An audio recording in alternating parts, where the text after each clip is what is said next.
Salut à toutes et à tous, c'est Cam, on se retrouve aujourd'hui pour les achats manga du mois de février. N'hésitez pas à me dire en commentaire quels ont été vos achats du mois de février. Sans plus tarder, c'est parti. 5 éditeurs chez qui j'ai acheté un tome ce mois-ci, à commencer par Soleil Manga avec, vous vous en doutez, la réédition de Doro et Doro que j'attendais impatiemment. Si vous avez suivi un petit peu la chaîne, j'avais commencé l'ancienne édition à un super timing. J'avais acheté les 7 premiers tomes et au moment où j'ai acheté mon 7ème tome, ils ont annoncé cette réédition. Donc j'ai fait le calcul et j'ai vu que j'en aurais pour moins cher de revendre ces 7 tomes et d'acheter la nouvelle édition. Donc c'est ce que j'ai fait. Je n'ai pas lu ce premier tome de cette réédition puisque j'avais lu les 7 premiers tomes, mais je l'ai feuilleté et c'est clair que c'est beaucoup plus beau que dans la première édition où certaines planches étaient un petit peu baveuses. Là on a enfin une édition qui rend honneur à cette série que j'avais adorée à ma lecture des 7 premiers tomes. Chez Kana, ensuite une autre réédition avec l'incontournable Slam Dunk et son 7ème tome. On passe ensuite dans la collection Le Renard Doré avec le tome 2 d'une série que j'adore, Planétarium Ghost Travel. J'ai d'ailleurs assisté à une conférence qui avait lieu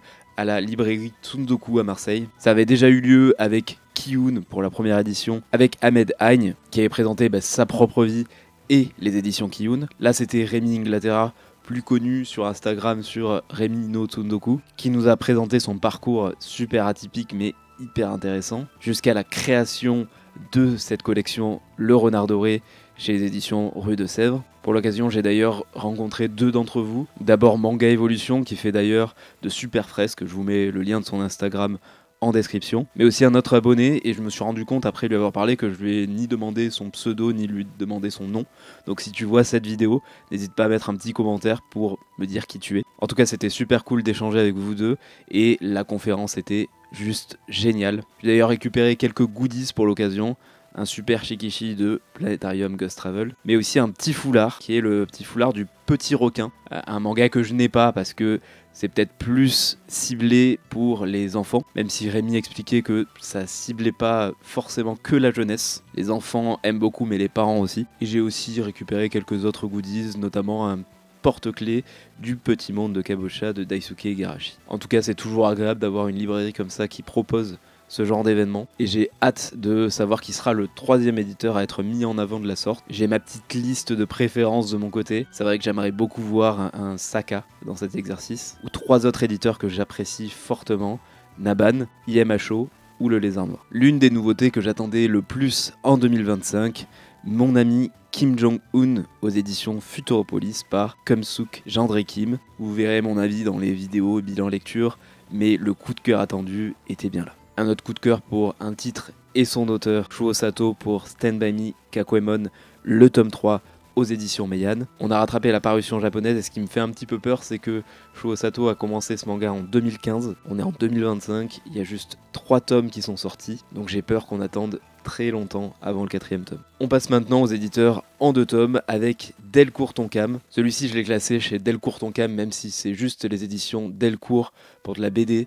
C'est Le Songe du Corbeau. C'est dessiné et colorisé par Alberto MC. Et pourquoi je l'ai pris? C'est parce que c'est scénarisé par Atelier Sento, qui est un duo d'auteurs français que j'adore particulièrement. On verra ce qu'il en sera de mon avis de cette BD. Un one-shot que j'ai mis du temps à avoir parce que j'avais oublié de le commander à ma librairie. C'est Frères du Japon, un recueil d'histoires courtes de Taiyo Matsumoto que j'ai vraiment hâte de lire. On passe maintenant à Crunchyroll avec le tome 18 de Chainsaw Man. Vous savez la difficulté que j'ai avec la 2e partie de ce manga, c'est toujours le cas avec ce tome 18. Et par contre une série qui est toujours aussi régulière dans son excellence, c'est Dandadan avec son tome 7. Pika Édition maintenant aussi avec 2 tomes.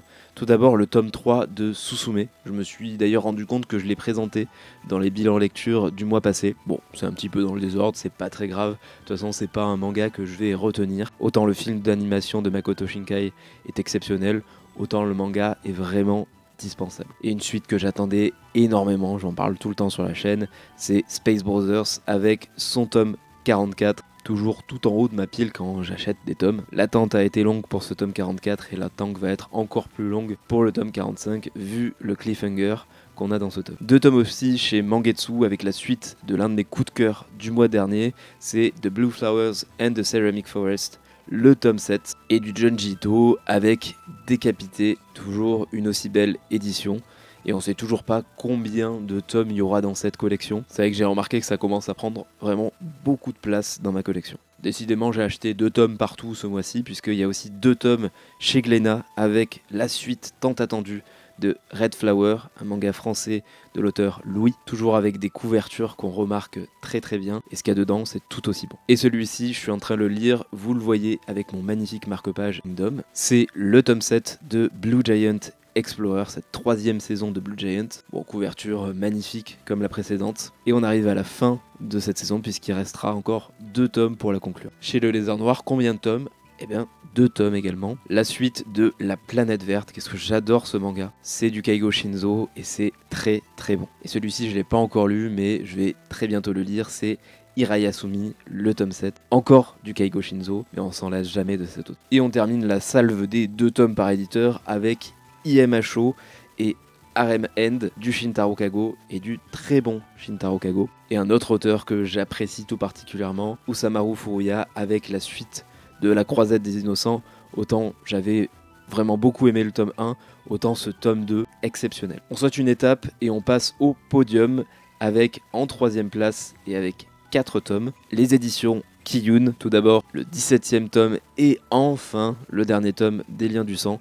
Je vais pas le lire tout de suite, je pense que je vais tout me relire, ça prend pas très longtemps de lire du Shuzo Oshimi pour vraiment apprécier cette fin à sa juste valeur en espérant qu'elle soit au niveau du reste du manga. J'avais moyennement apprécié la fin de Welcome Back Alice, donc j'ai un petit peu peur sur la fin des Liens du Sang. 14e tome des Carnets de l'apothicaire, une très jolie couverture, une série qui est un petit peu en ballottage chez moi, autant j'aime bien lire les Carnets de l'apothicaire. Je suis pas époustouflé à chaque tome, mais c'est surtout le nombre de tomes que ça fera qui me fait un peu peur. Puisque si on suit le light novel, on sait déjà que les Carnets de l'apothicaire ça fera entre 40 et 50 tomes. Je suis pas sûr de tenir sur la longueur et je suis pas sûr d'être assez fan de l'histoire pour continuer jusque là. Un manga qui lui approche de sa fin puisque c'est le tome 41 de My Hero Academia. Plus qu'un tome pour savoir la fin, j'ai vraiment hâte. Et une nouvelle série avec Colori Coloré Créaré par l'autrice de Aria. La couverture est très jolie, à voir ce que je penserai de cette nouvelle série. Médaille d'argent pour Naban avec 5 tomes ce mois-ci. Tout d'abord le tome 3, une série que j'aime beaucoup, Vie d'ensemble. Et ensuite 3 nouvelles séries avec Les Fleurs du Passé et le tome 1. Et le tome 2, très jolie couverture, ce qu'il y a dedans c'est très joli aussi. Le début aussi de L'éveil de Hibari, une série que j'attendais beaucoup. On va voir si ça a été à la hauteur de mes espérances. Ça sera fini en 2 tomes. Et également le tome 1 de L'Auberge des Saisons Perdues. Ça ce sera une série en 3 tomes et j'adore la couverture. J'ai vu aussi les couvertures des 2 autres tomes, ça va être magnifique. Et on termine avec le premier de ce classement, Saka Manga, avec 6 tomes en tout. Il est enfin là, je l'ai enfin trouvé. C'est Wet Moon avec les 3 tomes, le tome 1, le tome 2 et le tome 3. C'est du Kaneko que je cherchais depuis un moment et je suis très content de l'avoir trouvé. C'était l'un de mes objectifs les plus difficiles à atteindre de cette année. Me manque plus maintenant que Soil. Sur le Discord, c'est devenu un running gag puisque dès que quelqu'un arrive à mettre la main dessus, on est vraiment plusieurs à être dégoûtés. D'ailleurs, si vous connaissez pas mon Discord, n'hésitez pas à nous rejoindre, le lien est en description. Et me manquera aussi Atomic Strip. Je croise les doigts pour une réédition bientôt. Chez Saka également, la suite de ce magnifique manga qui est L'Habitant de l'Infini, le tome 7. Un autre manga terminé ce mois-ci, ça me fait un petit pincement au cœur, c'est Glouton et Dragon avec son tome 14. Tous ces personnages vont me manquer, je m'en suis rendu compte au fil de la lecture de ce tome 14. C'est un manga que je relirai avec plaisir, j'ai passé de super moments à le lire. Et enfin, suite à ma vidéo sur Jiro Taniguchi, si vous l'avez pas vu d'ailleurs, n'hésitez pas à aller jeter un coup d'œil. Je vous avais présenté un de ces mangas où j'avais critiqué un petit peu l'édition sur laquelle on ne voyait pas le titre sur le dos. Et vous êtes plusieurs à m'avoir envoyé des messages privés ou à m'avoir dit en commentaire avec une autre édition existait. Je remercie d'ailleurs Roman Bellbook de m'avoir envoyé une annonce sur Vinted.